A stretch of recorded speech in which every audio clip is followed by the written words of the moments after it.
તો ચલો વિદ્યાર્થી મિત્રો, આપણે હવે સાયકોલોજીમાં આગળ પર્યાવરણને બચાવવાના મુખ્ય 2 ઉપાયો વિશે માહિતી મેળવીશું. તો પર્યાવરણને બચાવવાના મુખ્ય 2 ઉપાયો કયા છે? તો એક વાર્તનિક ઉપાયો અને બીજું કયું છે? સમષ્ટિગત ઉપાયો. એમાં આપણે સૌપ્રથમ હવે વાર્તનિક ઉપાયો વિશે અભ્યાસ કરીશું કે પર્યાવરણને બચાવવાના વાર્તનિક ઉપાયો કયા કયા છે. તો અહીં આપણે પર્યાવરણને બચાવવાના વાર્તનિક ઉપાયો તરીકે સ્વૈચ્છિક સાદગી, નક્કર વાસ્તવિક પ્રવૃત્તિને પ્રોત્સાહન, વાર્તનિક ધોરણો અને સંગઠિત પ્રવૃત્તિ જેવા ઉપાયોની ચર્ચા કરીશું. કે આપણે સ્વૈચ્છિક સાદગી, નક્કર વાસ્તવિક પ્રવૃત્તિને પ્રોત્સાહન, વાર્તનિક ધોરણો અને સંગઠિત પ્રવૃત્તિ, એ બધા જે વાર્તનિક ઉપાયો છે, પર્યાવરણને બચાવવાના વાર્તનિક ઉપાયો છે, આ બધા એના વિશે આપણે આ ટોપિકમાં અભ્યાસ કરવાનો છે. તો ધ્યાન આપો. તો સૌપ્રથમ છે સ્વૈચ્છિક સાદગી. તો આપણે ત્યાં કહેવત છે કે સંતોષી નર સદા સુખી. આ દ્રષ્ટિએ સુખી થવા માટે લોકોએ પોતાની જરૂરિયાતો ઘટાડવી જોઈએ. કે આપણે ત્યાં શું કહેવત છે કે સંતોષી નર સદા સુખી. જેને સંતોષ છે એ વ્યક્તિ સુખી ગણાય છે. કે જેને સંતોષ છે એ વ્યક્તિ શું ગણાય છે? સુખી ગણાય છે. અને સુખી થવા માટે લોકોને શું કરવું પડે? પોતાની જરૂરિયાતો ઘટાડવી જોઈએ. જો લોકોએ સુખી થવું હોય, પોતાનું જીવન સારી રીતે જીવવું હોય, તો પોતાની જરૂરિયાતો શું કરવી જોઈએ? ઓછી કરવી જોઈએ, જરૂરિયાતો ઘટાડવી જોઈએ. આ બાબતનો ખ્યાલ દરેક વ્યક્તિ દ્વારા સ્વૈચ્છિક રીતે થાય એ ખૂબ જ જરૂરી છે. કે કોઈ કે અને આપણે કરીએ એના કરતાં દરેક વ્યક્તિ સ્વૈચ્છિક રીતે પોતાની રીતે જ આવો ખ્યાલ વિકસાવે એ ખૂબ જ જરૂરી છે. ટેકનોલોજી અને કુદરતી સંપત્તિનો ઓછો ઉપયોગ કરવો તે ખૂબ જ સારી બાબત છે. ટેકનોલોજી, જે વિજ્ઞાન અને ટેકનોલોજીનો ખૂબ જ ઉપયોગ થાય છે, પરંતુ ટેકનોલોજી અને કુદરતી સંપત્તિનો શું કરવો? એકદમ ઓછો ઉપયોગ કરવો એ ખૂબ જ સારી બાબત છે. વૈશ્વિક દ્રષ્ટિએ બધા જ દેશોએ કુદરતી સંપત્તિનો અસરકારક, સમજપૂર્વક અને સમાન રીતે ઉપયોગ કરવો જોઈએ. વૈશ્વિક દ્રષ્ટિએ બધા જ દેશોએ જે કુદરતી સંપત્તિ છે, જે કુદરત દ્વારા મળેલી ભેટ છે, એનો અસરકારક, સમજપૂર્વક અને સમાન રીતે ઉપયોગ કરવો જોઈએ. જીવનમાં સ્થિર કે સંતુલિત રહેવા માટે જરૂરિયાત કરતાં વધારે વસ્તુઓનો ઉપયોગને ટાળવો જોઈએ. કે જીવનમાં તમારે સ્થિર રહેવું હોય, સંતુલિત રહેવું હોય, તો તમારી જે જરૂરિયાતો છે એ જરૂરિયાત કરતાં વધારે વસ્તુઓનો ઉપયોગ ટાળવો. જેટલી જરૂરિયાત હોય એટલી જ વસ્તુઓનો ઉપયોગ કરવો. જરૂરિયાત કરતાં વધારે વસ્તુઓનો ઉપયોગ ટાળવો જોઈએ. પર્યાવરણની સમસ્યાઓ આખા વિશ્વની સમસ્યા છે. દરેક વ્યક્તિએ દિશામાં વિચારવું જોઈએ. કે પર્યાવરણને જો નુકસાન થશે, પર્યાવરણમાં કોઈ સમસ્યા આવશે, તો કોઈ એક વ્યક્તિની સમસ્યા હશે નહીં, આખા વિશ્વની સમસ્યા ગણાય છે. અને એ માટે દરેક વ્યક્તિએ પર્યાવરણને બચાવવું જોઈએ. પર્યાવરણનું પ્રદૂષણ ના થાય એ દિશામાં વિચારવું જોઈએ. પર્યાવરણને બચાવવું જોઈએ.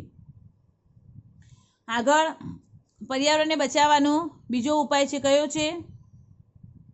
નક્કર વાસ્તવિક પ્રવૃત્તિઓને પ્રોત્સાહન. કે નક્કર વાસ્તવિક પ્રવૃત્તિઓને પ્રોત્સાહન આપવું. તો કે લોકોને કુદરતી વસ્તુઓનો ઉપયોગ થતો હોય તેવા ઉપકરણોના વપરાશમાં ઘટાડો કરવા તેમજ વસ્તુઓના પુનઃ ઉપયોગ માટે પ્રોત્સાહન પૂરું પાડવું જોઈએ. કે લોકોને જે કુદરતી વસ્તુઓનો ઉપયોગ થતો હોય એવા જે ઉપકરણો છે એના વપરાશમાં શું કરવો? ઘટાડો કરવો. અને વસ્તુઓનો પુનઃ ઉપયોગ માટે પ્રોત્સાહન કરવા જોઈએ. હવાનું પ્રદૂષણ ઘટાડવા માટે ભાગીદારીમાં વાહનોનો ઉપયોગ અથવા જાહેર પરિવહન સેવાઓનો ઉપયોગ કરવો જોઈએ. કે હવાનું પ્રદૂષણ ઘટાડવું હોય, હવાનું પ્રદૂષણ ઓછું કરવું હોય, તો શું કરવું પડે? કે ભાગીદારીમાં વાહનોનો ઉપયોગ કરવો. ભાગીદારીમાં વાહનો લાવવા. કોઈ તમે એક જગ્યાએ, કોઈ વ્યક્તિ 2 જગ્યાએ નોકરી કરતા હોય, એક જ ગામમાંથી જતા હોય, તો એ એક જ વ્હીકલનો ઉપયોગ કરી શકે.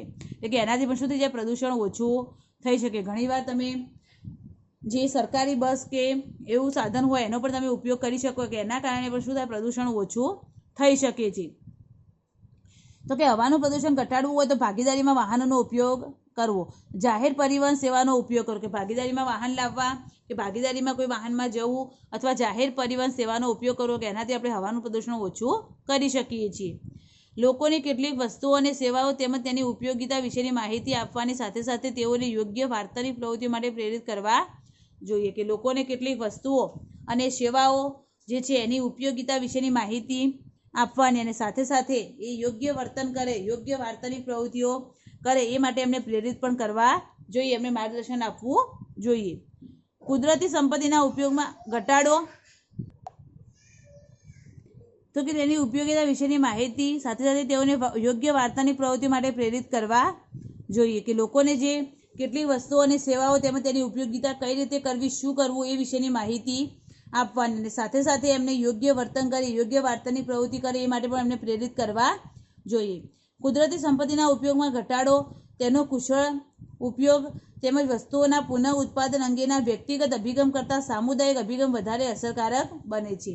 કે કુદરતી સંપત્તિના ઉપયોગમાં ઘટાડો, કુદરતી સંપત્તિનો ઉપયોગ ઓછો કરવો, એની કુશળ ઉપયોગ કરવો, સારી રીતે કુદરતી સંપત્તિનો યોગ્ય રીતે ઉપયોગ કરવો અને વસ્તુઓના પુનઃ ઉત્પાદન અંગે કે એ વસ્તુઓને ફરીથી વાપરી શકાય, પુનઃ ઉત્પાદન અંગેના જે વ્યક્તિગત અભિગમ કરતાં જે સામુદાયિક, કોઈ વ્યક્તિને કહેવા કરતાં સામુદાયિક રીતે બધા ભેગા મળી અને એનો અભિગમ વિકસાવે તો એ વધારે અસરકારક બને છે.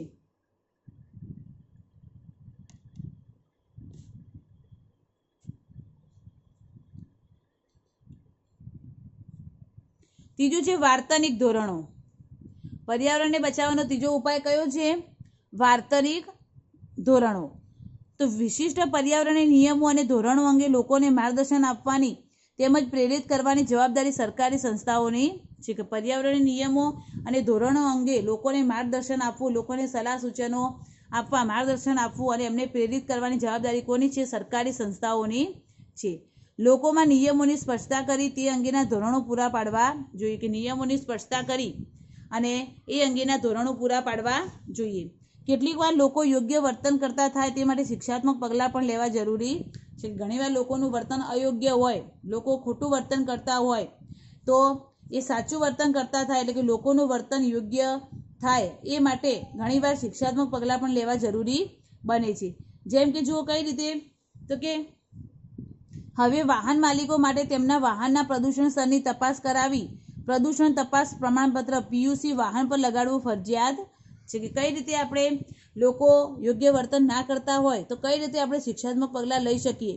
તો કે વાહન માલિકો માટે તેમના વાહનના પ્રદૂષણ સ્તરની તપાસ કરાવી, એટલે કે વાહન પ્રદૂષણ મુક્ત છે કે નહીં એની તપાસ કરાવી અને પ્રદૂષણ તપાસ પ્રમાણપત્ર એટલે કે PUC વાહન પર લગાવવું ફરજિયાત છે. પરીક્ષામાં ઘણીવાર એક માર્ક્સમાં પૂછાય છે કે વાહન માલિકો માટે તેમના વાહનના પ્રદૂષણ સ્તરની તપાસ કરાવી અને કયું પ્રમાણપત્ર વાહન પર લગાવવું ફરજિયાત છે? તો કયું છે? પ્રદૂષણ તપાસ પ્રમાણપત્ર PUC લગાવવું ફરજિયાત છે. બળતણ શીશા રહિત તેમજ જરૂરી ગુણવત્તાવાળું હોવું જોઈએ. તેમજ વાહન ઉત્પાદકો માટે ધુમાડાના નિયંત્રણ માટેના ધોરણો વધુ ચુસ્ત બનાવવા જોઈએ. કે અંદર જે બળતણ વાપરે છે, પેટ્રોલ, ડીઝલ એ બધું જે વાપરે છે એ યોગ્ય જરૂરી ગુણવત્તાવાળું હોવું જોઈએ. અને વાહન ઉત્પાદકો માટે જે ધુમાડાના નિયંત્રણ માટેના ધોરણો છે જેનાથી ઓછો ધુમાડો થાય, ઓછું પ્રદૂષણ થાય એ માટેના ધોરણો વધુ ચુસ્ત બનાવવા જોઈએ. દિલ્હી, સુરત, અમદાવાદ જેવા અનેક શહેરોમાં હવે શૂન્ય પ્રદૂષણ ધરાવતા CNG એટલે કે કોમ્પ્રેસ્ડ નેચરલ ગેસથી ચાલતા વાહનોનો ઉપયોગ થવા લાગ્યો છે. કે દિલ્હી, સુરત, અમદાવાદ જેવા ઘણા બધા શહેરો છે કે એ શહેરોમાં હવે શૂન્ય પ્રદૂષણ ધરાવતા એટલે કે એકદમ પ્રદૂષણ ના થાય એવા CNG આધારિત, ગેસ આધારિત CNG આધારિત વાહનોનો ઉપયોગ થવા લાગ્યો છે. કે જેનું પ્રદૂષણ શું હોય છે? શૂન્ય પ્રદૂષણ હોય છે, એકદમ નહિવત પ્રદૂષણ હોય છે, જેનાથી પ્રદૂષણ થતું નથી. પરીક્ષામાં ઘણીવાર એક માર્ક્સમાં પૂછાય છે CNGનું પૂરું નામ. CNGનું પૂરું નામ શું છે? તો શું છે? Compressed natural gas. કચરો કે સૂકા પાંદડા જાહેરમાં બાળવા પર પ્રતિબંધ હોવા છતાં તેનો ચુસ્ત અમલ થતો નથી. કે કચરો કે સૂકા પાંદડા જાહેરમાં બાળવા પર પ્રતિબંધ હોય તો પણ તેનો અમલ થતો નથી. સુરક્ષા સંસ્થાઓને તેનો ચુસ્ત અમલ કરાવવા માટે સત્તા આપી સજ્જ કરવી જોઈએ. ક્લોરોફ્લોરોકાર્બનનું ઉત્પાદન અને તેનો ઉપયોગ ક્રમશઃ દૂર થવો જોઈએ. કે જે CFC ક્લોરોફ્લોરોકાર્બનનું ઉત્પાદન એનો ઉપયોગ શું થવો જોઈએ? ઓછો થવો જોઈએ, ક્રમશઃ દૂર થવો જોઈએ. સમગ્ર વિશ્વમાં તેનો સમય અનુસાર અમલ થવો જોઈએ અને આખા વિશ્વમાં એનો અમલ પણ થવો જોઈએ. લોકોએ શૂન્ય પ્રદૂષણ ધરાવતા બળતણના કોષોથી ચાલતા ઇલેક્ટ્રિક કાર તેમજ આવા અન્ય વાહનોનો ઉપયોગ કરવો જોઈએ. કે લોકોએ હવાનું પ્રદૂષણ ના થાય એ માટે લોકોએ CNG આધારિત શૂન્ય પ્રદૂષણ ધરાવતા વાહનોનો ઉપયોગ કરવો જોઈએ. ઇલેક્ટ્રિક કાર, ઇલેક્ટ્રિક વ્હીકલનો ઉપયોગ કરવો જોઈએ. આગળ ચોથું છે સંગઠિત જૂથ પ્રવૃત્તિઓ. કે કોઈ એક વ્યક્તિ પર્યાવરણને બચાવવાનો પ્રયત્ન કરે તો પર્યાવરણને બચાવી શકે? ના બચાવી શકે. એ માટે સંગઠિત જૂથ પ્રવૃત્તિઓ થવી જોઈએ. તો કે પર્યાવરણનું નિરીક્ષણ અને નિયંત્રણ કરવા માટે જૂથ પ્રવૃત્તિઓનો કાળજીપૂર્વકનો ઉપયોગ થવો એ બીજો મહત્વનો અભિગમ છે. કે પર્યાવરણનું નિરીક્ષણ કરવા અને નિયંત્રણ કરવા માટે જૂથ પ્રવૃત્તિઓનો કાળજીપૂર્વકનો ઉપયોગ થવો જોઈએ. સંગઠિત પ્રવૃત્તિ દ્વારા વીજળી ઘર, વાહન વ્યવહાર નિગમો સહકારી સંસ્થાઓ, કોર્પોરેશનો તેમજ ઉદ્યોગો દ્વારા થતા પર્યાવરણને નુકસાનમાં ઘટાડો તેમજ તેના પર નિયંત્રણ રાખવું ખૂબ જ જરૂરી છે. કે સંગઠિત પ્રવૃત્તિઓ દ્વારા જે વીજળી ઘરો છે એ, પછી વાહન વ્યવહાર નિગમો, કોઈ સરકારી સંસ્થાઓ હોય, કોર્પોરેશનો હોય અને ઉદ્યોગો હોય, એ બધામાં પર્યાવરણ નુકસાનમાં ઘટાડો તેમજ તેના પર નિયંત્રણ રાખવું ખૂબ જ જરૂરી છે કે એમને પર્યાવરણ નુકસાન થતું અટકાવવું જોઈએ. સરકારી સંસ્થાઓ, કોર્પોરેશનો કે ઉદ્યોગો જેવા શક્તિશાળી અને લાગવગવાળા સંગઠનો વૈયક્તિક વાંધાઓ તેમજ ફરિયાદોને અવગણતા હોય ત્યારે જૂથ પ્રવૃત્તિઓ પ્રદૂષણની ધમકીઓને નિયંત્રણમાં રાખવા માટે અસરકારક કાર્ય કરે છે. કે મોટી મોટી જે સરકારી સંસ્થાઓ છે, મોટા મોટા ઉદ્યોગો છે, મોટા મોટા કોર્પોરેશનો છે, શું કરે છે કે બહુ શક્તિશાળી હોય છે, બહુ લાગવગવાળા હોય છે અને એ જે વૈયક્તિક વાંધાઓ ફરિયાદો હોય છે એને શું કરે છે, અવગણે છે, એને માન્ય રાખતા નથી, પોતાને મન ફાવે એ રીતે કાર્ય કરતા હોય છે. તો ત્યારે કે જૂથ પ્રવૃત્તિઓ જે છે એ જૂથ પ્રવૃત્તિઓ અને પ્રદૂષણની ધમકીઓને નિયંત્રણમાં રાખવા માટે એક અસરકારક કાર્ય કરે છે. કેટલીક વાર જન સમુદાયના હિતમાં મુકાયેલ દાવાઓ અસરકારક પુરવાર થાય છે. સુપ્રીમ કોર્ટ બળતણના ધોરણોનો ચુસ્ત રીતે અમલ કરવો, પ્રદૂષણ નિયંત્રણના ધોરણો પાળવા, બિન અસરકારક અને જૂના વાહનોનો નિકાલ કરવો, કોમર્શિયલ વાહનોને સંપૂર્ણપણે કોમ્પ્રેસ્ડ નેચરલ ગેસ એટલે સીએનજી આધારિત કરવા તેમજ સરકારને નદીઓને પ્રદૂષણ મુક્ત કરવાના પગલાં લેવાના આદેશો કર્યા છે. કે સુપ્રીમ કોર્ટ શું કરે છે કે આ પર્યાવરણ બચે, પર્યાવરણનું પ્રદૂષણ ના થાય, પર્યાવરણ બચે એ માટે સુપ્રીમ કોર્ટ શું કરે છે તો કે સુપ્રીમ કોર્ટ બળતણના ધોરણોનો ચુસ્ત રીતે અમલ કરાવે છે. પછી પ્રદૂષણ નિયંત્રણના ધોરણો પાળવાનો આદેશ કરે છે. પછી જે જૂના વાહનો છે એ વાહનોનો નિકાલ કર્યો, જૂના વાહનો પ્રદૂષણ વધારે કરતા હોય છે. પછી કોમર્શિયલ વાહનોને સંપૂર્ણપણે સીએનજી આધારિત કરવા, કે જે વધારે પ્રદૂષણ કરે છે એવા વાહનોને કે સીએનજી આધારિત કરવા, અને નદીઓને જે પ્રદૂષણ મુક્ત કરવાના પગલાં લેવાના પણ આદેશો કર્યા છે કે નદીઓને પણ પ્રદૂષણ મુક્ત રાખવી, પ્રદૂષિત કરવી નહીં. આ જ રીતે સમૂહ માધ્યમો પણ કેટલીક મહત્વની બાબતોની જાગૃતિ માટે તેમજ સ્વસ્થ પર્યાવરણની રચના પ્રત્યેની જરૂરી પ્રવૃત્તિને પ્રોત્સાહિત કરવામાં ખૂબ જ ઉપયોગી છે. અને સમૂહ માધ્યમનો ફાળો પણ ઉપયોગી છે કે સમૂહ માધ્યમમાં અવારનવાર પ્રદૂષણ ન કરો, અવારનવાર કે સમૂહ માધ્યમોમાં પણ સ્વચ્છતા અંગે પ્રદૂષણ ન કરો, પ્રદૂષણથી શું નુકસાન થાય છે એ બધી બાબતોની જાગૃતિ માટે અને સ્વસ્થ પર્યાવરણની રચના માટે સમૂહ માધ્યમો પણ લોકોને પ્રોત્સાહિત કરે છે. અવારનવાર સ્વચ્છતા વિશેના જે કાર્યક્રમો છે એ સમૂહ માધ્યમો દ્વારા લોકો સુધી પહોંચતા હોય છે. હવે આપણે પર્યાવરણને બચાવવાનો બીજો ઉપાય કયો હતો? પર્યાવરણને બચાવવાનો સમષ્ટિગત ઉપાયો. કયો તો બીજો ઉપાય? સમષ્ટિગત ઉપાય. તો બીજો ઉપાય કયો હતો? સમષ્ટિગત ઉપાયો.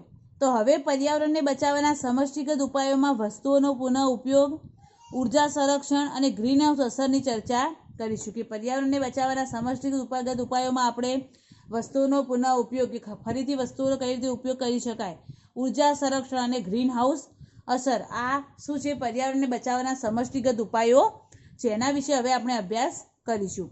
તો સૌપ્રથમ છે પુનઃ ઉપયોગ. તો આજે માનવજાત સામે વસ્તી વધારો, વસ્તુઓનો અતિશય વપરાશ તેમજ કુદરતી સંપત્તિના રક્ષણના અભાવને કારણે, તો કે આજે માનવજાત સામે વસ્તી વધારો કે અતિશય જે વસ્તી વધારો થયો છે, વસ્તી વધારો, પછી વસ્તુઓનો અતિશય વપરાશ, કે લોકો અતિશય વસ્તુઓનો વપરાશ કરે છે, અને કુદરતી સંપત્તિના રક્ષણના અભાવના કારણે કે અત્યારે જોખમ ઊભું થયું છે. પર્યાવરણ સામે અને માનવી સામે અત્યારે જોખમ ઊભું થયેલું છે. જીવન પ્રણાલીને નિભાવનાર પર્યાવરણમાં આપણે અપરિવર્તનશીલ અને નુકસાનકારક ફેરફારો કર્યા છે. કે જીવન પ્રણાલી જે નિભાવનાર પર્યાવરણ છે, કુદરતી સંપત્તિ છે, પર્યાવરણ છે, વાતાવરણ છે, એમાં આપણે નુકસાન કરેલું છે. આ સમસ્યાનો ઝડપી ઉકેલ નહીં આવે તો આવનાર પેઢીઓ માટે વિશ્વ જીવવાલાયક રહેશે ને. કે આ બધી જે સમસ્યાઓ છે એ સમસ્યાઓનો જો ઝડપી ઉકેલ નહીં આવે તો જે આવનારી પેઢી માટે વિશ્વ જીવવાલાયક રહેશે નહીં. આ અત્યંત મુશ્કેલ પરિસ્થિતિમાંથી બહાર આવવા માટે ખૂબ જ મહેનત કરવી પડશે, તેમજ આપણી જીવનશૈલી અને સાંસ્કૃતિક રિવાજો પણ બદલવા પડશે. કે આ એક ખૂબ જ મુશ્કેલ પરિસ્થિતિ છે, અને આ મુશ્કેલ પરિસ્થિતિમાંથી બહાર આવવા માટે આપણે ખૂબ જ મહેનત કરવી પડશે, ખૂબ જ પરિશ્રમ કરવો પડશે, મહેનત કરવી પડશે. પર્યાવરણને પ્રદૂષણ મુક્ત કરવા માટે ખૂબ જ મહેનત કરવી પડશે. અને આપણી જે જીવન જીવવાની રીત છે, આપણી જીવનશૈલી છે, આપણા સાંસ્કૃતિક રિવાજો છે એ બધામાં શું કરવું પડશે? પરિવર્તન લાવવું પડશે, બદલવા પડશે. પુનઃ ઉપયોગી એવો સલામતી આપતો સરળ માર્ગ છે જેમાં મોટાભાગની કુદરતી સંપત્તિનો ઉપયોગ કરી તેને ફેંકી દઈ જમીન પર પ્રદૂષણની સમસ્યા વધારવાને બદલે તેના પર પુનઃ પ્રક્રિયા કરવાની હોય છે. કે પુનઃ ઉપયોગ કરવો, કે આપણે જે વસ્તુઓ ફેંકી દઈએ છીએ, જે વસ્તુઓને નકામી ગણીને ફેંકી દઈએ છીએ, તો એના કારણે શું થાય છે? પર્યાવરણનું પ્રદૂષણ થાય છે. તો ફેંકી દેવાને બદલે શું કરવાનું? એ કુદરતી સંપત્તિઓનો જે ફેંકી દઈએ છીએ એના બદલામાં આપણે એને ફરી નવી કંઈક વસ્તુ એમાંથી બનાવી પુનઃ પ્રક્રિયા કરવી. તો કે ફેંકી દઈ જમીન પર પ્રદૂષણની સમસ્યા વધારવાને બદલે આપણે તેના ઉપર પુનઃ પ્રક્રિયા કરી શકીએ છીએ. દાખલા તરીકે જુઓ, અહીંયા છે કે ઠંડા પાણીના વપરાયેલા એલ્યુમિનિયમના કેન ઓગાળીને એલ્યુમિનિયમના અન્ય ઉત્પાદનો બનાવવામાં એનો ઉપયોગ કરી શકાય. કે ઠંડા પાણીના